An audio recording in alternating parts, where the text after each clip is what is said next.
Welcome to the Black Mental Health Forum, a dedicated space for fostering meaningful conversations, support, and resources around mental health within the Black community.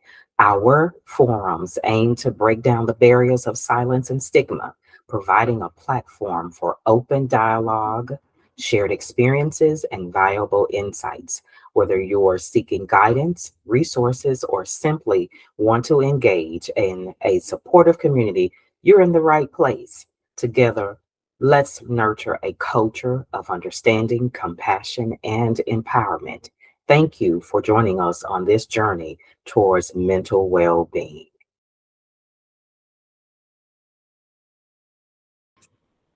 Brown Skin Yoga is dedicated to providing a welcoming and empowerment space, along with the focus of culture and how it's relevant into our community.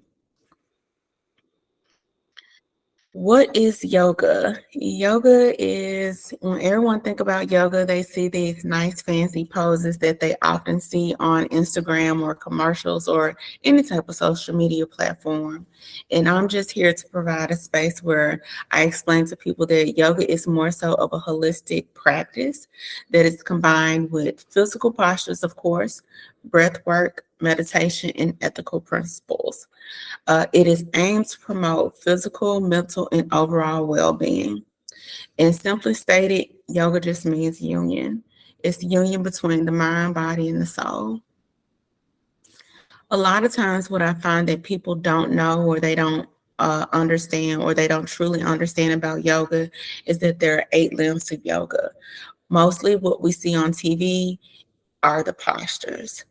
We're now getting into like the meditation, which the meditation is just an uninterrupted time that you sit and allow yourself to find stillness.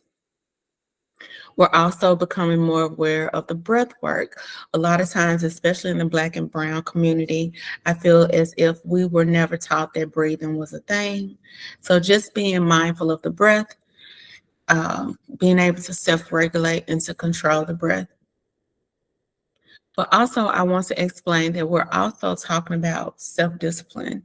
How do we self-regulate? How do we practice self-control? We're also talking about concentration. How do I sit and find focus when my brain is so scattered and I have all these, as like today, I have all these different tabs open on my computer. How do I find focus? Self-realization, enlightenment. How do I find bliss just within myself? Self-awareness, the consciousness withdrawal from the outside world, and just finding stillness and just being able to be with myself without the need to have others around. And the last one that's the most important to me are the ethical principles. We're talking about nonviolence, truthfulness, non-stealing, moderation, non-possessiveness. And as we go into the summer of 2024, we may see a spike in the crime rate, but that's why I really, really want to focus on those ethical principles so we can bring those things inward.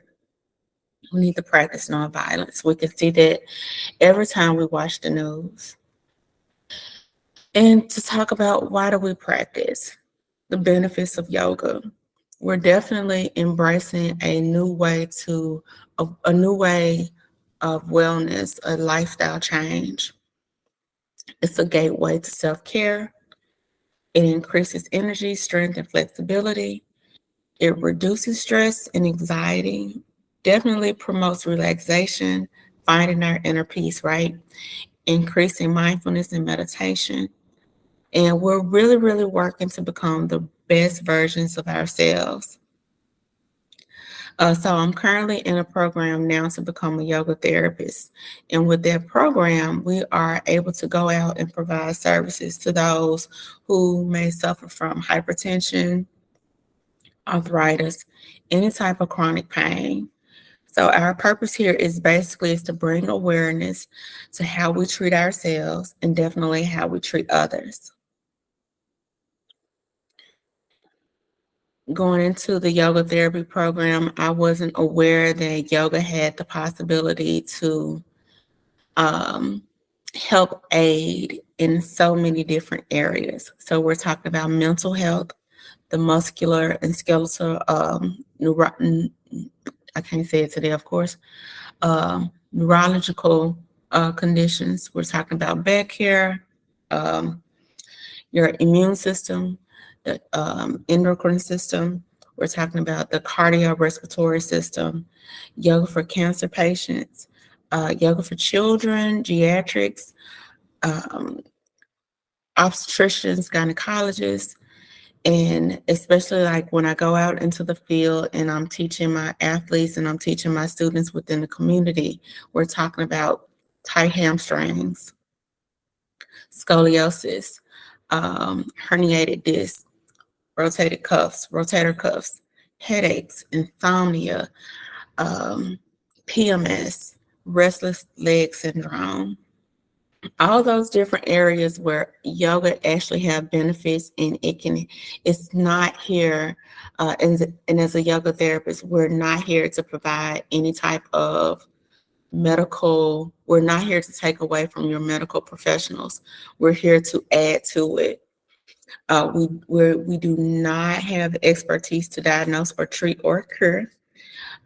Yoga therapy does not replace the treatment prescribed by your medical professional. And but what we do is that we provide support and services in addition to your treatment plan. So in addition to that, we're definitely trying to make yoga accessible for everyone.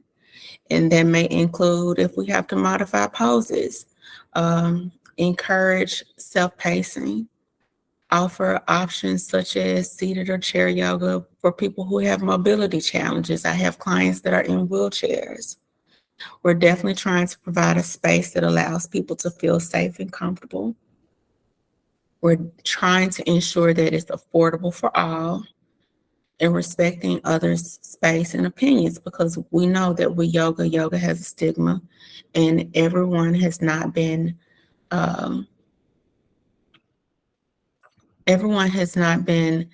willing to try the practice just based on its stigma. So we definitely want to respect others in their space and their opinions and their thoughts towards yoga.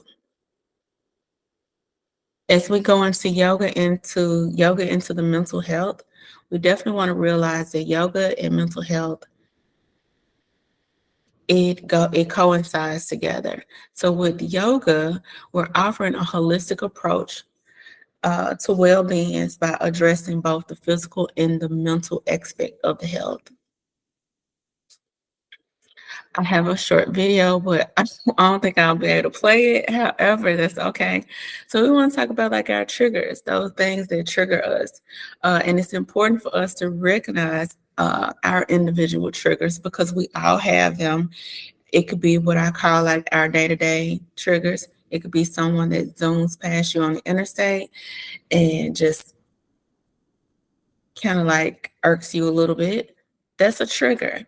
Or we could talk about our childhood triggers, things that from our childhood that we don't realize bothered us, and they do, and it may come back at some point in our adulthood, and we have to go back and we have to discuss those things. We could talk about generational trauma, things that happened way before our time, before we even came into the world, and those triggers have been passed down onto us. Or even what I really, really like is the trigger, the childbirth. When the baby comes out of the womb, the first thing the baby does is cry. So although we may not look at it in a sense as that's a trigger, but we come into the world crying. So I don't know if anybody has ever seen a baby come into the world smiling. I haven't, but if you have, then just please put it in the notes. I'd love to hear about it. So, and then we're talking about, so even with that, stressful life events, trauma, relationship conflicts, work and academic pressure. A lot of the students that I teach, they're under stress just based on their schoolwork and their ability of having to achieve or feeling that they have to achieve to a certain standard. We're talking about substance abuse, whether it's drugs, alcohol, or whatever it may be. Physical health issues, as I stated before, with the yoga and the healthcare field. sleep problems, social isolation. When you see that one friend who you see is starting to stray and they're no longer really a part of the group anymore, you may want to reach out to them. Environmental factors, things that, like I said, they go on from day to day. And of course, genetics, that goes back into where we talk about things that happen before our generation, and also the things that our parents and their parents and their parents have passed down to us. So when we talk about the benefits of mental health, yoga and mental health, we're talking about stress reduction. We're definitely trying to improve our mood, enhance emotional regulation, boost our self-esteem, better quality of sleep, alleviating PTSD. You know, people, it's not just in a war, people experience PTSD every day. We definitely want to enhance our cognitive functions, and yoga plays a big role in that. Our social support and connections, and how to build resistance. And all of this is done through a holistic approach through the practice of yoga. So I'm going to find you once more, cancel that, and we can get into a discussion if you like and see what your thoughts are.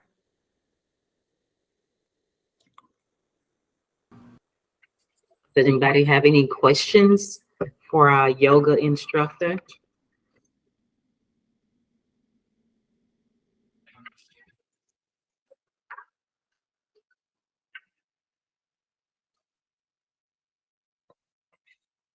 I have a I do question have a on. Well, go okay. ahead. I do have a question. How can we how can we separate um, the yoga practices as exercise and the yoga practices as a religion? Because a lot of the clients that I serve have that question, like how can we separate that? A lot of people see the yoga as a religious thing. So how can we separate that?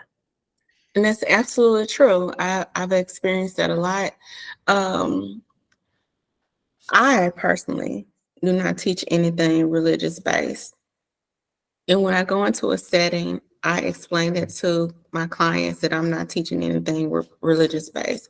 All I'm teaching is mental, um, physical, mental, and basically social emotional learning. We are learning how to adapt and learning how to self regulate our emotions and the things that we go through on a daily basis.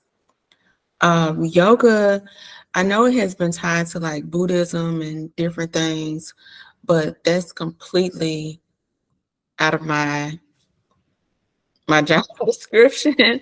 So we don't go into that. We're just really, really focused on self-care. And I think if we explain it to them that way, but I think it's because it's been so commercialized that when people see yoga, they either see someone chanting, because a lot of my kids, they come to meditation and they're here when I ask them about yoga, or they give me tree pose automatically. Those are the first two things that they do. But when we break it down and we start to explain to them about the 8 limbs of yoga and all those different things that I described, now they have a different perspective. In nowhere, well, if you had seen the slide, nowhere in there would you have seen anything about religion. Thank you, Shannon, for joining. Thank you. You're welcome. Anyone else have any questions?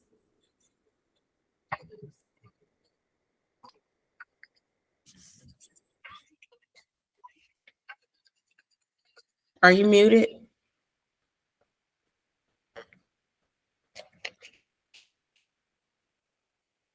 I like your new kitchen.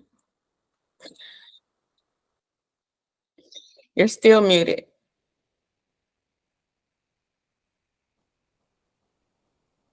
Let me see. There you go.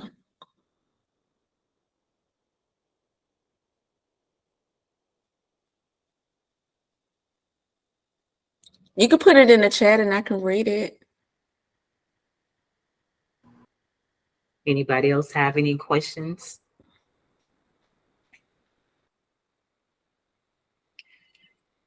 I have one question. For beginners, what advice do you have for incorporating yoga into a regular routine? I would suggest that they self-pace. They go at their own pace. One of the biggest things that we talk about in yoga is letting go of the ego. And as you look around the room, you may see people doing certain things, but just because you can't do it, that's absolutely okay. And you have to give yourself grace with that. And so it's just self-paced. And then, like I said, yoga is not just always about the poses. If you just want to practice meditation, you can practice meditation. If you just wanted to practice just being kind to other people, easy peasy. At least I think it's easy.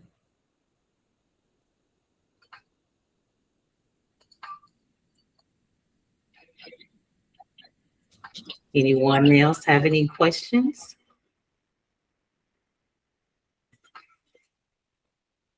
I just don't want people to get so hung up on the poses that they're not willing to try, because there are things that I can teach you to do in a chair, sitting on the floor, or standing, and all of them will coincide with each other. How can I incorporate yoga with my family? I have a 1-year-old and 3-year-old.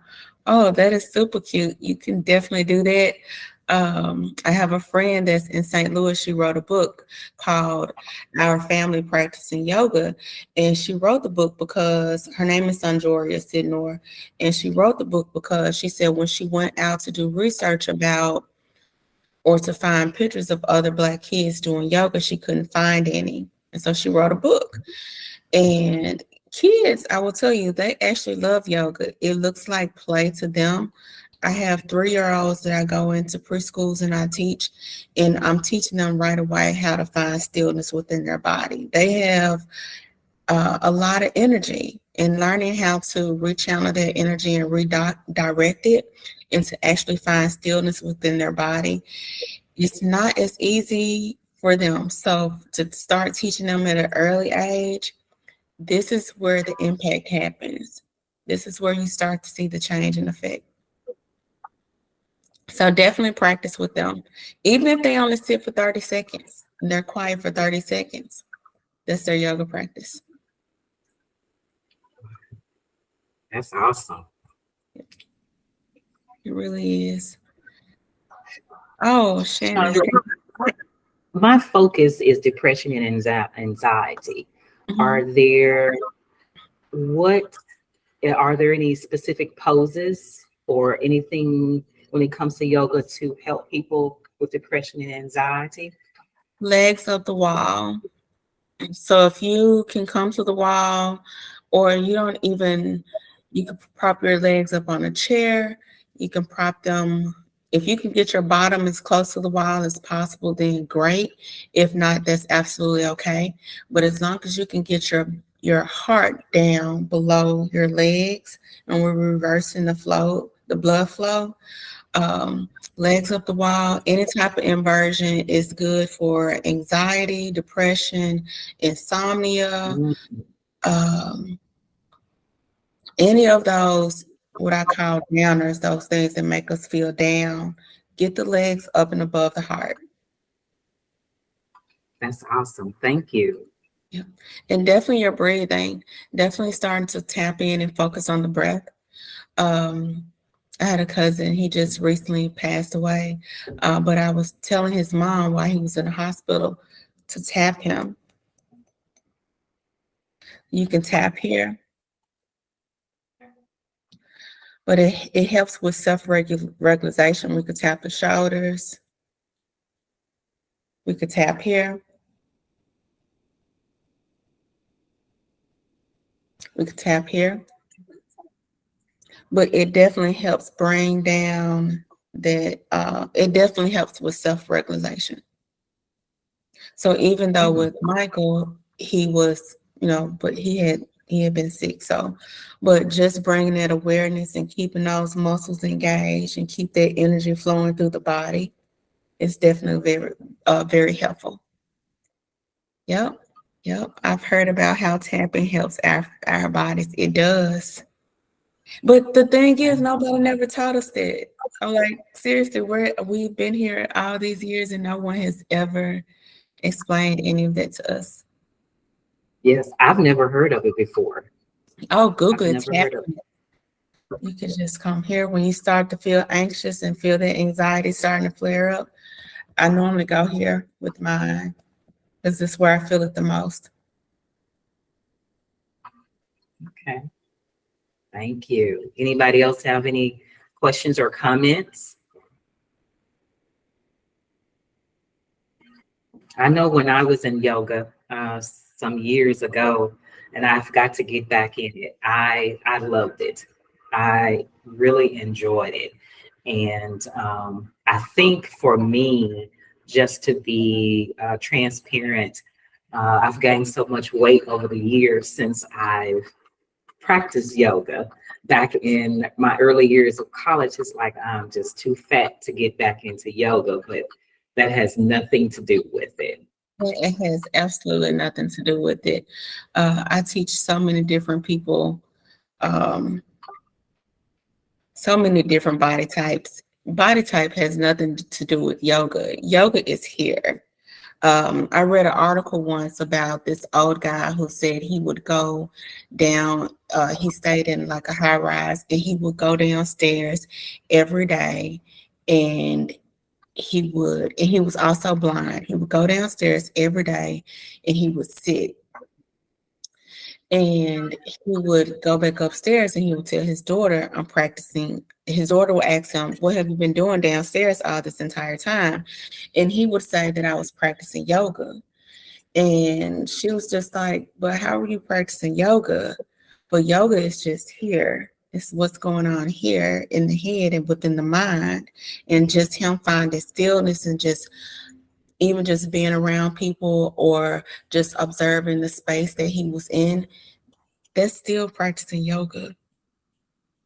And Charmel says, my experience with yoga started in 2008 as a way to meditate and be still in a big city of Atlanta.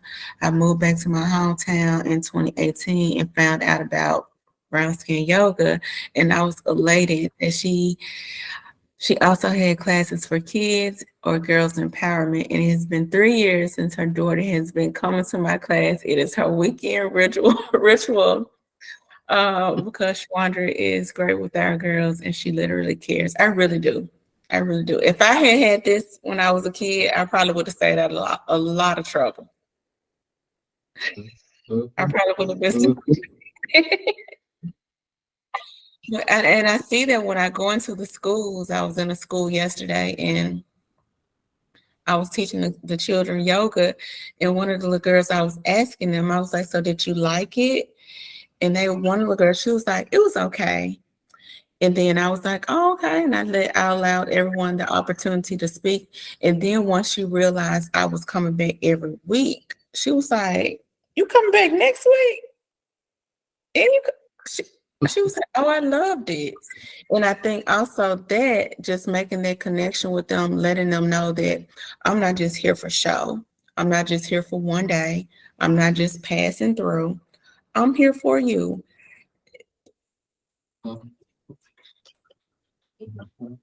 And I think that we're giving them the tools and resources that they need to be productive, to maintain a positive lifestyle.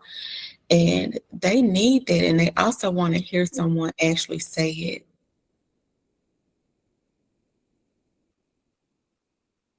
I appreciate the fact that that we see someone that looks like us when it comes to yoga. Representation. Because we're always, yes, because we've always seen other people. And so that is part of the purpose of Black Mental Health Forum, to bring to the forefront people that look like us, that deals with all things mental wellness, mental health, healthy and happy coping mechanisms. And so I really appreciate you joining me, because it's important that we know that we are out there to help people who are in need. And one of the biggest things is knowing these resources, so that now the ball is in your court. Yeah. I've gotten to a point in my life where no more excuses. And so once you know that there are resources out there, now I give you permission to go seek those resources. Because a lot of us, I found that sometimes we need permission to love on ourselves and have grace with ourselves. And I'm still a work in progress when it comes to that. But Or, sitting down and being still, that is hard. or I think that society, they have put so much on us where we feel like that we're following a manual instead of living within our purpose. So it's very hard, especially for people of color, to to do things for ourselves. And we have to get out of that realm. And what I try to teach my young girls is that it is okay to love on yourself. It is okay to spoil yourself. If you need to step away, that is absolutely okay. I'm turning my heat up because it's kind of cold in my house. But yeah, it's okay to, if you need a break, take it. And despite what you think about anybody judging you or whatever they may say, you're doing it for yourself. Because if you can't pour into your own cup, you definitely can't pour into anyone else. And it's hard. It's hard being a mother. It's hard being a wife. It's hard being a friend. And if you're not connected here, and here, what use are you to anyone else? Yeah. I agree with you, because we're so used to, especially Black women, we're so used to pouring and pouring and pouring and never going back to get filled. Yes. And after so long of doing that, you're depleted and you become angry and you become bitter. Absolutely. I've experienced this. And I remember the Holy Spirit coming to me in 2018, and he was like, you know why you so mad and bitter? He said, you constantly pouring out of an empty cup. And he said, but you never took the time to come back and get refilled. And I remember him showing me that, when we give, we're supposed to give out of an overflow, not out of what we need. And I'm like, okay, God. So I'm working on that. But I love healthy, happy coping strategies, because one thing that I've learned, when you're in trauma, when you're going through trauma, you adopt negative coping strategies. And those things come back to haunt you later. And so part of my specialty is to teach healthy, happy coping strategies. And so I'm still learning today, journaling, walking, running, yoga. And so, but like I said, a lot of us, we ended up adopting those bad coping strategies: drinking, drugging, sexing, in and out of relationships with people, just because you don't want to be alone. And that stuff is a wear and tear on your body and your mind. Absolutely. And for Shannon, thank you so much. Yes, I am in Whitehaven. And Shannon, another thing that I do, there's a day reporting center that's actually located in Whitehaven, where people are, it's almost like it's like where people they're out on parole. And it's mostly like a group of men, and I go out and I teach them yoga and social emotional learning. And they are waiting for me every Tuesday to show up. So to even see our men embrace it, to see people who have been incarcerated embrace the yoga practice. I have one person, he would come to yoga, and every single time he would come, he would cry. And in that space, I was telling one of the the people that sit in with me, one of the counselors, I was like, every time he comes, he cries. And it's not like a boohoo cry, it's just more like a silent tear cry. And she was like, yeah, she was like, he's like 23. She said, but when he was a kid, when he was 11, someone gave him crystal meth and it just kind of messed him up. But every time he comes into that space, at least, you know, I feel like at least we're providing a safe space for people to be in where they wouldn't normally feel comfortable because no one else knows that he's crying but me. So, yeah, Whitehaven is pretty dope. That's where I grew up. And when you say safe space, this is what I created this to be, a safe space for us. You know, to come to join in on a good, healthy conversation, learn tools and resources to take back, to implement into our lives. And the biggest thing is awareness, like we were saying earlier. So I appreciate you joining me, besides the technical difficulties we've had on the beginning. That's But okay. Happens. does anybody have any questions? Any burning hot questions for Shawandra?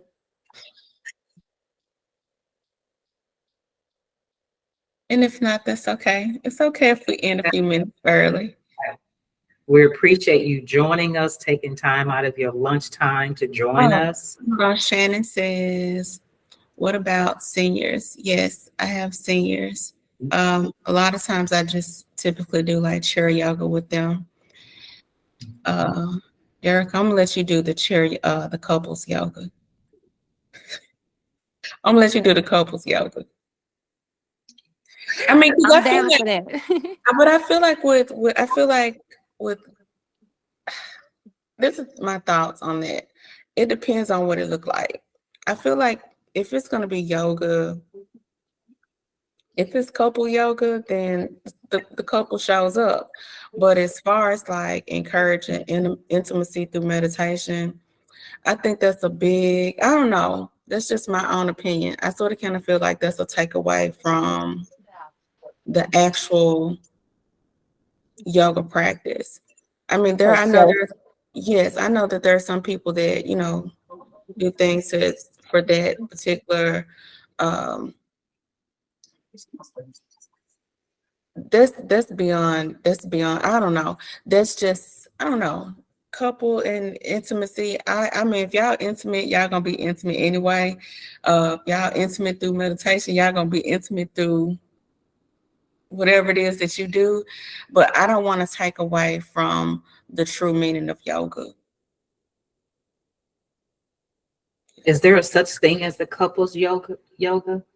It is called, it's yoga for everything, right? But I don't want to be gimmicky. I think that's what I want to say. I think it's a little bit gimmicky, and I just don't want to. If it's coming from here, it's gonna be authentic regardless. We don't have to have. I want to call it a word, but I'll say it to you later. But I don't want to encourage that. I mean, I can encourage that, but it's completely up to whoever wants to do it. Not being biased, but Wow. I just want to keep it true and authentic, and what it was actually, the benefits. I want to focus on those healthy. I don't even want to call it not being healthy because that is healthy, but yeah, you get what I'm trying to say. If anybody gets what I'm trying to say, put it in the chat so I can know what it is, the correct word. One of the things that I think about, because I am a Tennessee certified peer, and I've taken classes in WRAP, Wellness Recovery Action Plan. And one of the biggest things they teach is the wellness toolbox. And I absolutely love it because there's so much benefit in the wellness toolbox. And really the whole purpose of it is to maintain your mental health. And it's also an action plan that you set in place if ever you get to the point where you become unstable. Mhm. And from my understanding, you can actually get it notarized and it will be put in place when the time comes. But the wellness toolbox, and back when you were talking about triggers, it's 9 parts to it. You literally have to sit down and write down your triggers, what you would do if you encounter your triggers. I mean, it's awesome. Marta, can you talk about the wellness toolbox? I think the part that you're speaking that we could notarize is the crisis planning, which is the part that we Yes. share with our relatives, our therapists, our care case workers. Um, I use this every day. I use this wellness recovery action plan every day. And it's something that every morning when I wake up, I use it. I have to use it because I need to know when I'm doing okay and when I'm not. And there are certain things in the toolbox that lets me know when I'm not feeling well or when I'm going down, you know. So it's very good. It's by Mary Ellen Copeland. And it's a free training also that we do here at our center. And the clients benefit from it. And it's very good. It's actually very good. Yeah. I don't know if that's specifically what you wanted me to share, but yes. Yes. The wellness toolbox, it's really, I love it because it's self-awareness. That's the whole basis of it, is self-awareness. And so I encourage that, some of us look into it because it's right along the lines of yoga. And I think yoga is self-awareness, um, learning, learning, learning you so that you won't, um, you know, go into a crisis. If you can stop it, then that is what we need. Because like you said earlier, there's so much violence and stuff out there. A lot of us, there is no self-awareness. Because a lot of So people go into crisis because they have no clue of what was the trigger.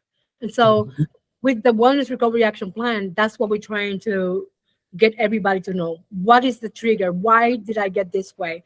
What was the thing that moved me from being a happy person to being someone that don't want to talk to other people, or don't want to share, or maybe people that had that hear voices.